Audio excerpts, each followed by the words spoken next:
Mbrakji Hawa Brakatha Yahusha Brakji Hawa Brakatha Yahusha Bahashem Rakakwadash. Double honors to the apostles, the elders.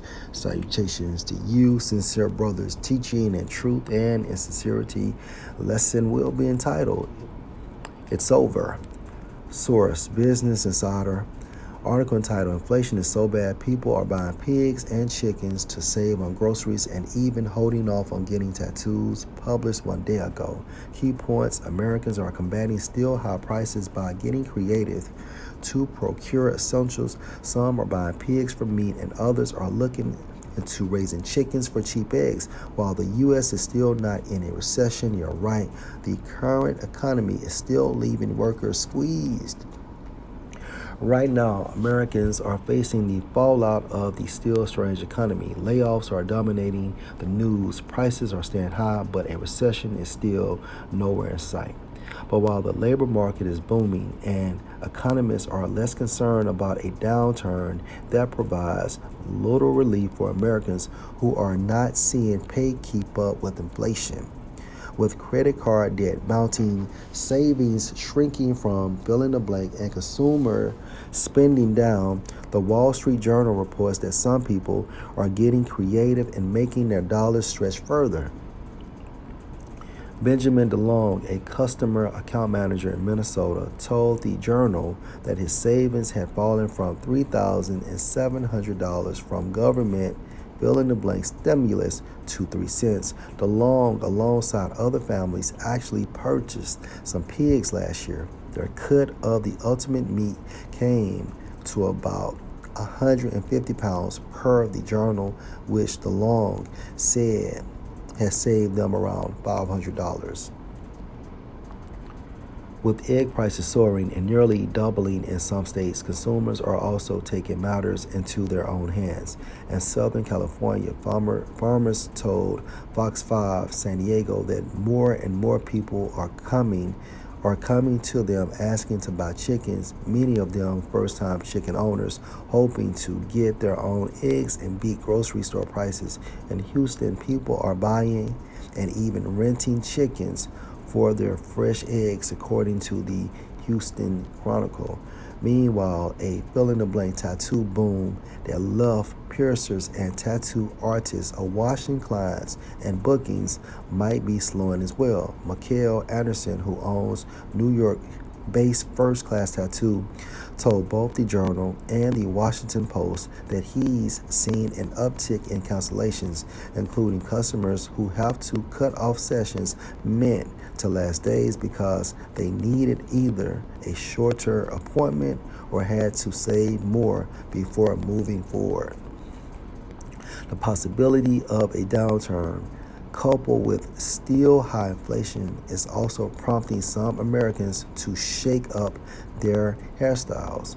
The latest trend is recession brunette, according to hairstylists.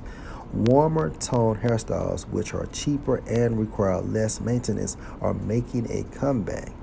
That's because disillusioned with the high cost and time commitment of maintaining blonde hair, some Americans are deciding that during a downturn, brunettes have more fun.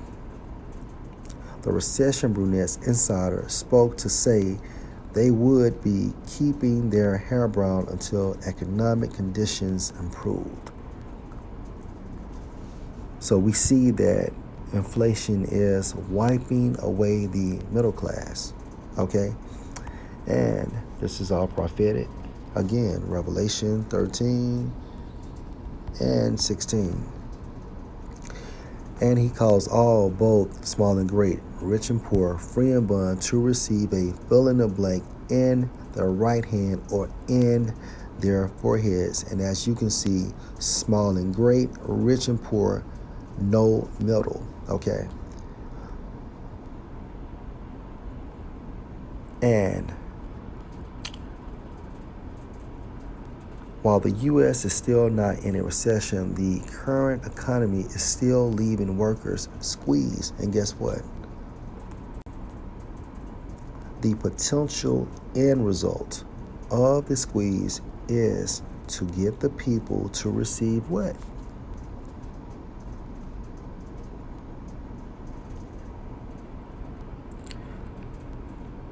That charagma, okay? Referring to that mark. However, in the Greek, it's charagma. And they will do this. Why? And that no man, verse 17, Revelation 13 and 17, and that no man might buy or sell unless he that had the fill in the blank, or the name of the beast, or the number of his name. And that fill in the blank is referring to that mark, going into that charagma. Okay.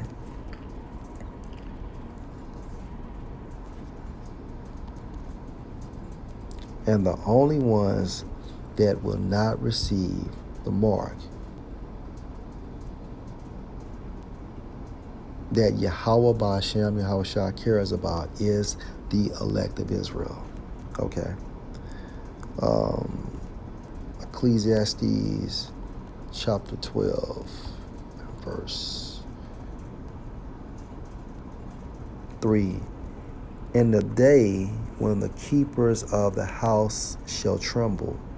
Keepers is referring to your economists, and the strong men, referring to your rich men, shall bow themselves. Why? Because they will be humbled as well. Remember, everyone will be affected.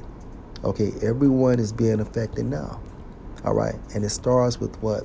The eradication of the middle class.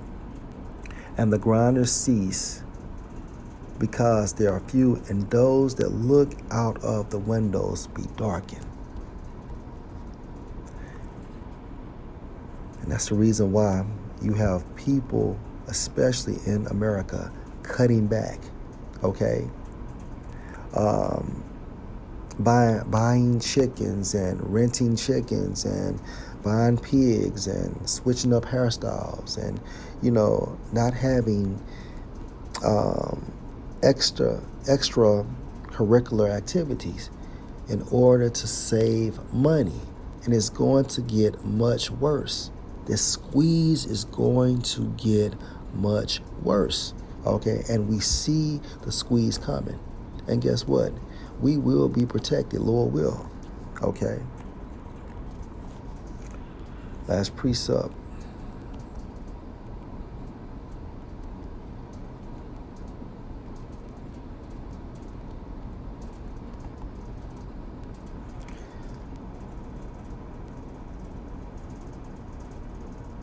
All right, this is Job 5 and 19, okay? He shall deliver you in 6 troubles. Yea, in 7 there shall no evil meaning what? Bad times. Okay, going into ultimately the judgment of Yahweh Ba'ashem Yahushua. In 7 there shall no evil touch you. And guess what? We are between the 6th and 7th trouble. Okay? Verse 20. And famine he shall redeem you. The you is referring to the elect of Israel from death, and in war from the power of the sword. Verse 21. You shall be hid from the scourge of the tongue, neither shall you be afraid of destruction when it comes. Verse 22. At destruction and famine you shall laugh, neither shall you be afraid of the beasts of the earth. Why?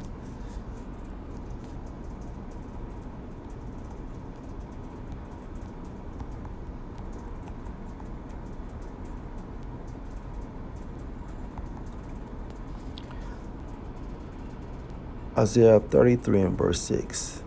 And wisdom and knowledge shall be the stability of your times. Stability in the Hebrew is going into our faith. It's like our faith.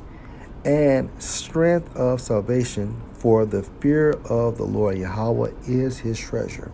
Okay, so as America and Esau's rulership go down, okay, the nation of Israel, beginning with the elect, is going up. Lord, will you edify? Shalom.